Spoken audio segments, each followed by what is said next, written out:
Discuss कर रहे हैं एमसीक्यू क्वेश्चंस जो कि ऑपरेशन रिसर्च के पेपर में पूछे गए हैं। तो चलिए शुरू करते हैं। जितने भी एमसीक्यूज आज तक पेपर में पूछे गए हैं उन सबको एक एक करके डिस्कस करते हैं। तो पहला क्वेश्चन क्या है, in a linear programming unbounded solution. आपके पास एक लीनियर प्रोग्रामिंग प्रॉब्लम है जिसका जो सोल्यूशन है क्या है, अनबाउंडेड सोल्यूशन है। इसका मतलब क्या होता है कि इनफिजिबल सोल्यूशन? नहीं, बिल्कुल ऐसा नहीं हो सकता। अनबाउंडेड सोल्यूशन है means there is a solution. Infeasible solution मतलब कि सोल्यूशन का एग्जिस्ट ना होना ही। ओके, डीजेनरेटेड सोल्यूशन नहीं। इसका जो करेक्ट आंसर है that is the infinite solution. क्या है?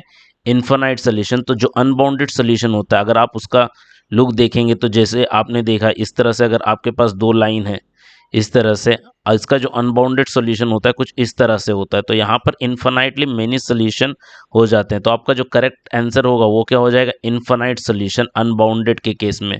तो आपको याद रख लेना है कि अनबाउंडेड के केस में आपके पास इन्फिनाइट सॉल्यूशंस होते हैं।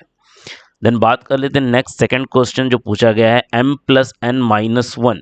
इसको ऑलरेडी हमने ट्रू और फॉल्स की एमसीक्यू के टाइम भी डिस्कस किया था कि m+n-1 equal to number of allocation हो। तो इसका मतलब क्या होता है ट्रांसपोर्टेशन में? इसका मतलब होता है देयर इज नो डिजेनरेसी। इस प्रॉब्लम में कोई भी डिजेनरेसी नहीं है। अगर इसी के रिवर्स में अगर प्रॉब्लम इस कंडीशन को ना सेटिस्फाई करे, m+n-1 not equal to number of allocations या number of occupied cells, number of allocation, अगर ये इक्वल ना हो तो क्या होता है, देयर इज डीजेनरेसी। इसका मतलब क्या होता है, अगर इस तरह की कंडीशन अगर आपको मिलती है तो there is a degeneracy. Problem क्या है आपका, डीजेनरेटेड है, डीजेनरेसी वहां पर एग्जिस्ट करेगी। चलिए अगले क्वेश्चंस के बारे में बात करते हैं। अगला क्वेश्चन क्या बोलता है कि float for the critical activities. तो ये आप यहाँ पर देखिए, क्रिटिकल पाथ में जितनी भी एक्टिविटीज इन्वॉल्व होती हैं उसे क्या कहा जाता है, क्रिटिकल एक्टिविटीज कहा जाता है। और हर एक क्रिटिकल एक्टिविटीज के लिए जो फ्लोट होता है वो क्या होता है, 0 होता है। तो यहाँ पर करेक्ट आंसर क्या हो जाएगा, बी। नेक्स्ट क्वेश्चन है हमारा, the total time required to complete all the jobs in job sequencing problem. Job sequencing problem में जॉब को कंप्लीट करने के लिए जो टोटल टाइम लगता है उसको क्या कहा जाता है, उसे कहा जाता है इलैप्स्ड टाइम। उसे क्या कहा जाता है, इलैप्स्ड टाइम कहा जाता है। आइडल टाइम क्या होता है, आइडल टाइम मतलब मशीन जितने देर खाली रहता है उसको आइडल टाइम बोलते हैं। पर काम पूरा होने के लिए, ओके, काम को शुरुआत करने से लेके काम को खत्म करने तक के लिए जो टाइम लगता है उसे क्या कहा जाता है, उसे इलैप्स्ड टाइम कहा जाता है। और जिस ऑर्डर में प्रोसेस होता है, ओके, मतलब पहला नंबर का जॉब, दूसरा नंबर का जॉब, तीसरा नंबर का जॉब, ओके, तो ये आपका क्या हो जाएगा, प्रोसेसिंग ऑर्डर। या पहले ए पे जाएगा या बी पे जाएगा, that is the processing order यहाँ पर आपका। देन बात करते हैं नेक्स्ट अगला, in linear programming problem dash represent the mathematical equation of limitation. तो पहले बात आप याद रख लिए, लिमिटेशन क्या होता है। लिमिटेशन का मतलब ही होता है कंस्ट्रेंट। लिमिटेशन का मतलब क्या होता है, कंस्ट्रेंट, ये याद रखनी है। तो इसका करेक्ट आंसर क्या हो जाएगा, constraint. Then next, if in an assignment problem number of row is not equal to number of column। किसी भी असाइनमेंट प्रॉब्लम में अगर रो और कॉलम इक्वल नहीं है तो प्रॉब्लम क्या होता है, अनबैलेंस्ड होता है। क्या होता है, अनबैलेंस्ड। तो अनबैलेंस की कंडीशन के बारे में हम एक बार बात कर लेते हैं, अनबैलेंस्ड के बारे में। अनबैलेंस्ड के बारे में, अनबैलेंस दो वर्टिकल्स पे हम बात कर लेते हैं। पहले बोलते हैं हम ट्रांसपोर्टेशन के रिस्पेक्ट में, ट्रांसपोर्टेशन प्रॉब्लम में। तो ट्रांसपोर्टेशन प्रॉब्लम में अगर demand not equal to supply है, अगर demand not equal to supply है तो प्रॉब्लम क्या होगा, अनबैलेंस्ड होगा। पर यहीं अगर मैं बात करूं किसमें, असाइनमेंट के रिस्पेक्ट में, अगर यहीं पर मैं बात करूं असाइन, जिसमें कलर चेंज कर लेता हूं, यहीं पर मैं बात कर लूं असाइनमेंट के रिस्पेक्ट में, तो असाइनमेंट के रिस्पेक्ट में अगर row is not equal to column, number of row is not equal to column, तो प्रॉब्लम क्या होता है, अनबैलेंस्ड होता है।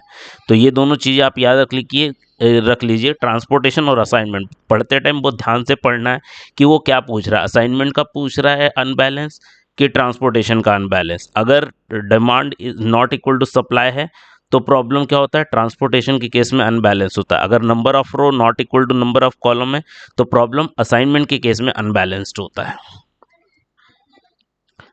Then next is the maximum time in which activity will completed assuming the all possible delays. सारा possible delays consider करके postpone करके, अगर मतलब ज़्यादा से ज़्यादा टाइम, मैक्सिमम टाइम, तो हम बात कर रहे हैं PERT के केस में सबसे मैक्सिमम टाइम किस में लगता है, pessimistic time.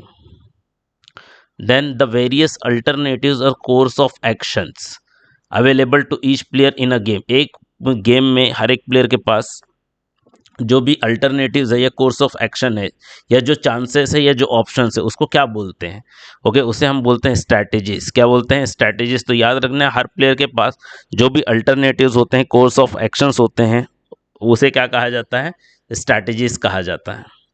Then in simplex a maximization problem is optimal. Simplex में मैक्सिमाइजेशन प्रॉब्लम कब ऑप्टिमल होगा, उस डेल्टा जे का कंडीशन बताना है. तो हमने ऑलरेडी डिस्कस कर चुके हैं कि अगर डेल्टा जे, जिसका मतलब क्या होता है सी जे माइनस जेड जे, अगर इसकी वैल्यू लेस देन और इक्वल टू जीरो आई, less than equal to zero मतलब जीरो या तो निगेटिव आई, तो प्रॉब्लम क्या होता है, ऑप्टिमल होता है. तो हमारा यहाँ पर करेक्ट आंसर होगा इधर जीरो और निगेटिव. तो ये कंडीशन इतनी याद रखिए आप कि डेल्टा का जो वैल्यू होगा वो क्या हो जाएगा, delta J equal to C J minus Z दे लेस देन और इक्वल टू जीरो, मतलब जीरो से कम, ये जीरो के बराबर, दैट इज जीरो और negative. The next problem is which of the following consider difference between two least cost. Two least cost for each row and column while finding the initial basic solution. अब क्या होता है, एक ही रो के दो least values के बीच का difference कहाँ पर कंसीडर किया जाता है. सीधी सीधी बात ये हो रही है रो पेनाल्टी और कॉलम पेनाल्टी निकालने के लिए. किसकी बात हो रही है, रो पेनाल्टी और कॉलम पेनाल्टी निकालने के लिए जो टेक्निक हम यूज़ करते हैं उसी की बात हो रही है. तो याद रखें कि रो पेनाल्टी और कॉलम पेनाल्टी कौन से टेक्निक में यूज़ की जाती है, ये दोनों यूज़ की जाती है वैम में. ये दोनों कहाँ पर यूज़ की जाती है, वैम में. तो यहाँ का करेक्ट आंसर क्या होगा, यहाँ पर करेक्ट आंसर होगा Vogel approximation method. North west corner rule क्या होता है, top of the left corner start होता है.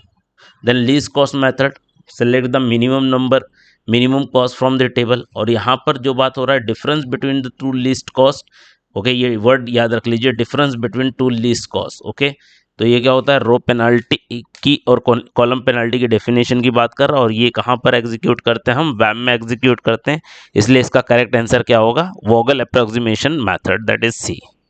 तो thank you for the watching. अगर वीडियो अच्छी लगी अपने दोस्तों के साथ मैक्सिमम शेयर करें. चैनल को सब्सक्राइब नहीं किया तो सब्सक्राइब कर ले. Thank you so much for the watching.